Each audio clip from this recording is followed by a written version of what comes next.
Энэ түүх удаан хугацааны турш учир битүүлэг, нууцлаг хэрэгүүдийн нэг болж болох байсан бөгөөд шинэ баримтцэлд ил болох тусам улам л ойлгомжгүй болж байсан гэдэг. Ер нь бол энэ хэрэг хизээч илэрх ёсгүй хэрэгүүдийн нэг болон хувирч байсан ч хэргийг илрүүлэхэд онц гойд чадвар хэрэггүй. Зөвхөн илүү нарийн анхаарал хандуулахад л илэрх хэрэг байсан болж таарсан юм. Өнөөдрийн түүх Техас мужийн Бамонт гэх жижиг хотод өрнөх болно. 2010 оны 9-р сарын 16-ны өдрийн өглөө элегант зочид буудлын 348 өрөөний утас тасралтгүй хангинаж байлаа. Залгаж буй хүн нь Сьюзен Фленакен гэх эмэгтэй юм. Түүний нөхөр Грег Фленакен томилтоор өөр хот руу явсан үед өглөө бүр тэд утсаар ярьдаг зуршилтай байжээ. Гэвч энэ өглөө бусад өглөөнөөс ялгарч байсан нь нөхөр Грег нь утсаа огт авахгүй түүнлүү эргүүлж залахгүй байсан гэв. Нөхөр нь утсаа тэр даруй авч эсвэл удалгүй эргүүлэн залгадаг байсан ч тэр өдөр л таг чиг байсан нь эхнэрийг нь санаа зовход хүргэсэн байна.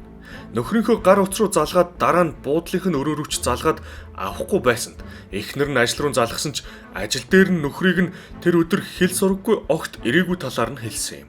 Үүний дараа ажлынх нь газрын хүн Грегийг зүгээр эсхийг шалгахаар түүний буусан элегант зочид буудлын руу явсан байдаг. Асуудлаа буудлын менежер тэлж өнөөх нь түүнийг дагуулan Грегийн буусан 348 өрөө рүү явцгаав. Тэд эхлээд хаалгыг нь тогсон ч хинч хариулаагүй таг чиг байсанд менежер өөрийн түлхүүрээр өрөөг нэн ороход бүх зүйл тодорхой болсон юм. Буудлын өрөөний шалан дээр 55 настай Грег Фленакен хэвтэх бөгөөд ямар ч амьд мэд гэх шинж тэмдэггүй хэвтэж байлаа. Дуудлагаар ирсэн түргэний эмч Грегийг нас барсан гэдгийг тогтоосон бөгөөд цагдаа нар харин ямар ч гэмт хэргийн уул мөр анзаараагүй. Грегийн цогцод ил харагдах ямар нэгэн гэмтэл шарах байгаагүй гэв. Цогц олдохдоо шалан дээр доош харсан байдалтай зүүн гарын хурууны завсар нь тамхины иш шавчуулаастай.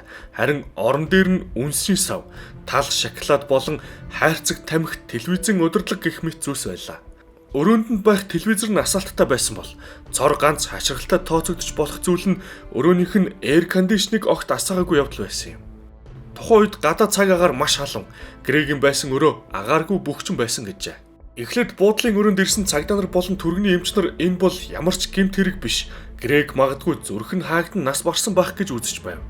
Гэвч хожим цогц задлан шинжилгээ хийсэн ба энэ цаг мөчөөс эхлээ энэ хэрэг маш учир битүүлэг хэрэгүүдийн нэг болж эхэлсэн юм. Төрүн дурцчлан эхлээд хүн бүрт энэ хэрэг онцгойд зүйлгүй мэт байсан бөгөөд 55 настай Грегийг жам ёсороо нас барсан гэдэгт хүн бүр итгэлтэй байв. Харин цогцод хийсэн анхан шатны үзлэгээр л Грегийн хацарт баг зэргийн хөхнөц илрүүлсэн бол хоёр гуйных нь гол цав хэсэгт нь мөнгө шарах боллоо. Тэр үед шүүх шинжилгээний эмч нар түүнийг цав төмсөх хэсэгтээ хүчтэй цохиулсан гэж бодсон юм. Харин үүний дараа цээж гидс хэсгийг нээн үзэхэд маш их хэмжээний дотоод цус алдсан байгааг илрүүлжээ. Грегийн илэг маш их гэмтэлтэй. Хоёр хавирга нь хугарсан, зүрх нь мөн гэмтэлтэй байсанд хэнийг нь түүнийг өгтлэн зодсон гэж хэлж болохоор байлаа. Нэг үгээр бол дотоод эрхнүүдийн байдал нь маш хүнд гэмтэл авсан гэж илтгэж байсан ч гадна талаасаа нэг ч хөхнөц байгаагүй нь огтос ойлгомжгүй байсан гэв. Энэ мөчөөс хойш Грегийн хэргийн үхлийн шалтгаан аллах гэж ангилалд орж эхэлсэн юм. Бичлэгийнхээ энэ хэсэгт бүгдээр учир битүүлгээр нас барсан олддог Грег гэж хэн байсан талаар шаардлагатай мэдээллүүдийг хүргэе. Тэр Сьюзен гэх эхнэртэй ч тэд хүүхэдгүй байсан гэжээ. Грег эхнэрийн хамт Лафайет гэх хотод амьдардаг байсан ч ажлын шаардлагаар өөр хотуудаар их явдаг байсан юм. Сүүлийн үед тэр Бомонт хотод ихэвчлэн очиж ажиллаж байсан бөгөөд Грег энэ хотод 7 хоногийн 5 өдөр байдаг байлаа. Тэр Бомонтод ажиллах болгондоо элегант зочид буудалд буудаг байв. Хэргийн газарт буюу 348 өрөөнд биечлэн ажилласан цагдаа мөрдөгчдийн хувьд энэ хэрэг аллах байсан гэдэг дүгнэлт нь маш ачаалттай ойлгомжгүй зүйл болсон юм. Өрөөний хаалга цоочтой, дотор нь ямар нэгэн тэмцэлдсэн юм уу өөр хүн байсан уул мөр байхгүй. Грегийн хитвч мөнгө гэд өнд хүрч болох бүх зүйлс нь алга болоогүй. Өрөөнийх нь цонх нь баг зэргийн нээлттэй байсан ч гаднаас нь хүн орж гарах тимч амаргүй байв. Түүний авсан шархнаас нь үзвэл маш их өвдөлт мэдэрсэн байх ёстой ч ямар ч хөршүүд нь тэр өдөр хүн орилж хашгирахыг сонсоогүй гэцгэж байлаа. Тэгэхээр хэн нэгэн Грегийн өрөөнд орж ирээд түүнийг дуу чимээ огт гаргуулахгүй зодож хөнөөгөөд ямар ч уул мөр үлдээлгүй мөн өрөөг нь цоожлоод зугтаасан болж таарав. Энэ бүгд нь ойлгомжгүй, боломжгүй мэт байснаас гадна яах гэж гэдэг асуулт буюу хэргийн сэдэлж ойлгомжгүй байсан юм. Мөрдлөгийн явцад хэрэг гардаг өдөр 19 цаг 40 минут үед Грегийн өрөөнд тог тасарч Грегийг буудлын менежерт мэдэгдэхэд нь энэ зөвхөн түүний өрөөний гал хамгаалагчид гарсан гэмтэл гэдэг нь тодорхой болж цахилгаанчин явуулж янзлуулсан байна. Цахилгаанчин судлаад үзэхэд түүнийг Брайан Алтрис гэдэг хачиргалтай түүх намтартай нэгэн болж таарсан юм. Тэр өмнө нь эрэгтэй хүн хүчрхэлсэн хэрэгээр шоронд ял идэлж байсан нэгэн болж таарсан бөгөөд тэр өдөр Грегийг өрөөнд нь тог янзлахаар ирээд тэдний хооронд ямар нэгэн яриа өрнөж Грегийг хүчрхийлэхээр дайрсан байж ч болох юм гэсэн таамаглалыг цагдаа нар дэвшүүлв. Мөн Грег энэ зочид буудалд байнга шахуу буудаг байсан нь Алтрис өмнө нь Грегийг анзаарч сонирхдог байсан ч байж болно гэж байлаа. Алтрисыг эхлээд цагдаа байцаахад тэр өөрийгөө тухайн өдөр Грегийн өрөөнд очоогүй гэж хэлсэн ч тэр нь худлаа болох нь төд удалгүй тодорхой болсон юм. Цахилгаанчин эрд бүх өрөөний түлхүүр байдаг гэдэг нь ч хэргийн дараа зоожроод гарсан байх боломжийг түнд олгож байлаа. Алтрис том биетэй ир байсанд Грегийг зодох үед түүний авсан гэмтлүүдийг хялбархан учруулсан байж болно гэж үзсэн байна. Энэ бүх баримтан цахилгаанчин эрийг с ижигтэй нэгэн болгож байсан ч дараагийн шалгалтаар тэр гин буруугүй нь тодорхой болсон юм. Брайан өөрийгөө гин буруугүй гэж байснаас гадна үнэн худлыг шалгах полиграфын тестээр ч түүнийг үнэн хэлж байгааг тогтоосон гэжээ. Цахилгаанчин эр гин буруугүй нь тодорхой болох үед мөрдөгчдөд өөр хувилбарт таамаглал аль хэдийн байлаа. Тэд Грегийн утасны дуудлагуудын дэлгэрэнгүй авсан бөгөөд үрд үнэн Грегийн ойр тойрных нь ч гүн шоконд оруулсан гэв. Тэр нэг биш олон биеийн үнэлэгчид болон мансууруулах бодис судалдаалдаг хүмүүс рүү ярьсан, мессеж бичсэн гэх мэдээллүүд байсан юм. Түүний ойр тойрныхон гэр бүлийнхэн нь Грегийг төлөв даруй арх мансууруулах бодис хэрэгэлдэггүй огтоос ийм зүйлүүдтэй орооцолдох нэгэн биш гэж итгэдэг байв. Ойр тойрныхон нь энэ явдалд гайхаж эргэлзэж байсан ч мөрдөгчд хууль хүчнийхэн огтоос эргэлзэхгүй байсан юм. Тэд гэрээсээ хол байдаг хүн биеийн үнэлэгчтэй орооцолдох нь байх боломжтой гэж байсан ч эмэгтэй хүн түүнд ийм гэмтлүүд учруулах боломжгүй гэж үзсэн байна. Цагдаа нарын бодлоор биеийн үнэлэгчдийг дагаж явдаг биеийг нь үнэлүүлдэг эрчүүд байдаг гэсэн ба Грег магадгүй тэдэнтэй асуудал үүсгэж зодуулж нас барсан гэж таамаглав. Гэвч энэ хэрэгт бас нэгэн ойлгомжгүй зүйл тун удахгүй тодорхой болсон нь Грегийн нас барахаас өмнө залгсан гих биеийн үнэлэгчд болон хар тамхи худалддаг хүмүүс бүгд тэр өдөр огт зочид буудалд байгаагүй. Ойрхонч ирээгүй нь тодорхой болсон байна. Энэ үед хэрэг дээр ажиллаж байсан хүн бүр маш утгагүй зүйл болоод байгааг анзаарч байсан гэжээ. Хэрвээ дуудлагуудыг Грег хийгээгүй бол өөр хэн хийсэн байх боломжтой вэ гэж байсан ба цагдаа нар 7 хоног шалгасныхаа дараа л хариултыг нь олсон юм. Цагдаа нар Грегийн утасны дуудлагын дэлгэрэнгүй авахдаа өөр шалгагдж байсан эрийн дугаартаа андуурсан болж таарсан ба тэр эрэхтэн хар тамхи худалдаалдаг нэгэн байв. Энэ алдаа нь мөрдлгөөс маш их цаг хугацааг дэмий өрүүлж нас барсан Грегийн нэр хүндэд ч халдаж ар гэр найз нөхдийнх нь өмнө хэлмэгдүүлсэн явдал болсон юм. Харин Грегийн өөрийнх нь хийсэн дуудлагуудад ямар ч сэжигтэй зүйл олдсонгүй. Үүнээс хойш хэрэгт шин зүйл гаралгүй явсаар хэсэг хугацааны дараа бүр мөсөн мухардсан байна. Хэрэг гараад хагасчил өнгөрсөн ч цагдаа нар хэргийн учрыг олж чадахгүй тодорхой болох үед Грегийн ар гэрийнхэн Кен Бреннан гэх хуучин мөрдөгч хийж байгаад тэтгэвртэй гарсан хувийн мөрдөгчөд хандсан юм. Хэргийг шалгаж байсан цагдаагийн мөрдөгчд Кен Бреннан гэх хувийн мөрдөгчөөс хэргийн талаарх ямар нэгэн мэдээлэл нуу чаалгүй бүх материалыг өгсөн бөгөөд үр дүн нь ч гарсан байдаг. Түүний тогтоосноор Грег 19 цаг 20 минутын үед буудалтай ирж богино долгионы шүүгэнд хоолоо хийж халааснаар ачаал үүсэж түүний тог тасарсан. Алтрис тогийг 20 цаг 30 минутын үед янзалж дуусаад богино долгионы шүүгэнд хоол халаах үедээ эйр кондишнер унтрааж явахыг хүсээд зэрэг ажилуулвал тог унтрна гэд гараад явжээ. Харин цахилгаанчин яваад 15-аас 30 минутын дотор л нас барсан гэдгийг мөн олж тогтоо. Тэгэхээр Грег 21 цагийн үед нас барсан болж таарах ба 20 цаг 30 минутнаас 21 цагийн хооронд юу болсон байж болох вэ гэх асуулт гарч ирлээ.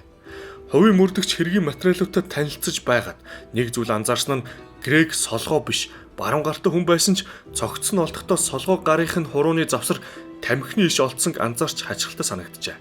Мөрдөгчийн бодлоор Грег нас барахдаа хаалгаа нээх гэж явж байсан гэж үзсэн ба баруун гараараа өрөөний хаалга нээж хэн нэгнийг оруулах гэж байгаад юм уу өөрөө гарах гэж байгаад нас барсан гэж үзв. Хувийн мөрдөгч үүний дараа Грегийн хажуугийн өрөөнд байсан хүмүүстэй ахин уулзаж тэр өдрийнхэн талаар асуусан юм. Үүнийхээ дараа тэр цагдаагийн мөрдөгчтэй уулзаж би Грегийг хэрхэн нас барж хэн үхэлтэнд буруутагч олчих шиг боллоо. Гэхдээ наан бид буудлын 348 дугаар өрөөг ахин шалгах ёстой гэсэн байна. Хэрэг гараад бүхэл бүтэн хагасчил өнгөрсөн энэ үед бид тэндээс юу хайх билээ гэхэд хувийн мөрдөгч сумны нөх гэж хариулсан юм. Тэд 348 дугаар өрөөнд ирж сайтар шалгалт хийгээд эцсийн бүлэгт хайсан зүйлээ олсон нь нэг хан дээр нь жижигхэн сумны нөх байхыг олов.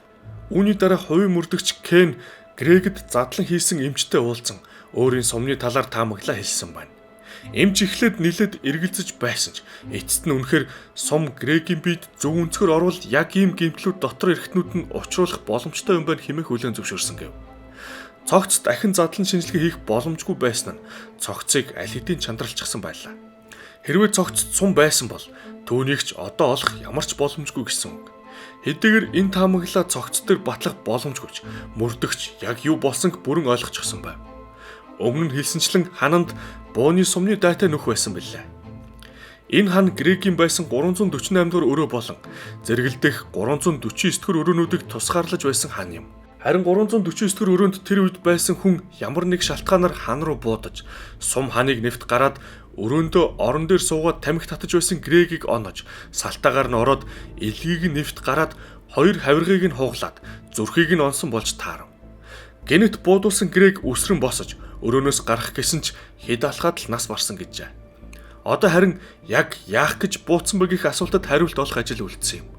Хэрэг гардаг тэр өдөр 349 дэх өрөөнд 3 цахилгаанчин ирчүүд болох Тим Штейнмиц, Ланс Миллер, Трент Пассоно нар байсан болж таарав. Байцаалт Штейнмицээс эхэлсэн ба хагас жил өнгөрсөн тул тэр тун өөртөө итгэлтэй тайван байсан гэжээ. Тэр өдөр өрөөндөө согтууруулах ундаа ууж байсан. Юу ч сонсоогүй гэсэн юм. Хувийн мөрдөгч түүнийг ярьсан зүйлээ цаасан дээр бичгийг хүссэн байна. Штейнмиц бичиж дуусах үед нь түүнийг гарын үсгээ зурхыг мөн хүсгэд эрэхтээ юу ч бодлогүй гарын үсгээ зурж одоо би явж болох уу хэмээн асуусанд чи гарын үсгээ зурхаасаа өмнө хүссэн үедээ явж болох байсан. Одоо харин чи шоронд орно гэсэн юм.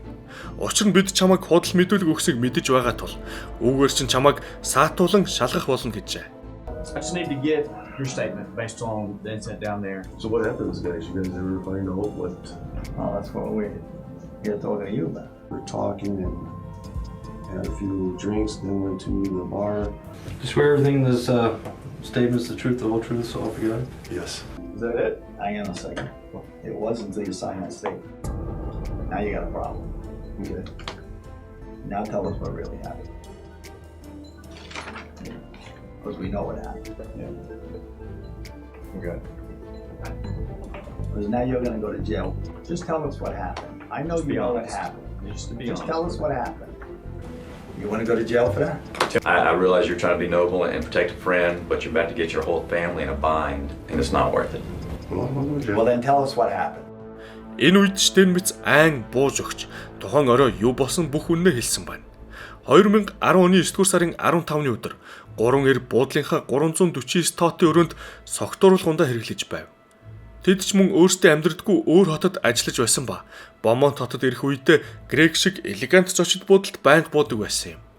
Эрчүүдийн нэг болох Ланс Миллерт гарбуу байдаг байсан ба согтуу үедээ тэр гарбуугаа гарган тоглож эхэлсэн бөгөөд гэнэт санамсаргүйгээр хан руу буудаж орхисон байна. Тэд буудсныхаа дараа Грег хэрхэн орилж байгааг сонссон ч түүнд туслахын оронд юу ч болоогүй мэт дүр эсгэх сонголт хийж өрөөг орхин бааранд үргэлжлүүлэн уухаар гарцгаасан юм. 3 эр ханны нөхийг шүдний оогоор бүглэж орхисонд хэргийн газар ажилласан цагдаа нар шинжээчд буудлын ажилчид гээд хинч энэ оогоор бүгэсэн нөхийг анзаараагүй байна. Хажуу өрөөнд нь Грег үхэж байхад эрчүүд доош бууж бааранд орж үргэлжлүүлэн ууцгаасан гэжээ. 2011 оны 6 дугаар сард шүүх хурал болж сум алдсан Ланс Миллер 10 жилийн хориг хэл авсан байна. Тэр өмнө нь хэрэгт орооцолдож байгаагүй. Даруй төлөв гэр бүлтэй хүн байсан ч хэрэгээ нуун далдалсан гэд 10 жилийн ял өгсөн гэв. Хэрвээ тэд тэр даруй тусламж дуудаж Грегийг аврахаар оролцсон бол түүний ял хамаагүй хөнгөрөх байсан гэдгийг шүүгч онцлсан юм. Ланстай тухайн өрөө хамт байсан хоёрт ямар нэгэн хэрэг тулгаагүй бөгөөд тэднийг гэрчээр татан шүүх хуралд оролцуулсан байна. Энэ хэрэг магадгүй хизээч учир нь олдохгүй хэрэгүүдийн нэг болж болох байсан ч хувийн мөрдөгчийн ажигч хичээнгүй байдлын ачаар учир нь олцсон тун золгүй харамсалтай хэргийн талаар түүх юм. Ингээд та бүхэн өөрсдийн сэтгэлийг комент хэсэгт заавал бичиж үлдээгээрэй. Удахгүй улам сонирхолтой түүхүүдээр уулзах болно. Баяртай.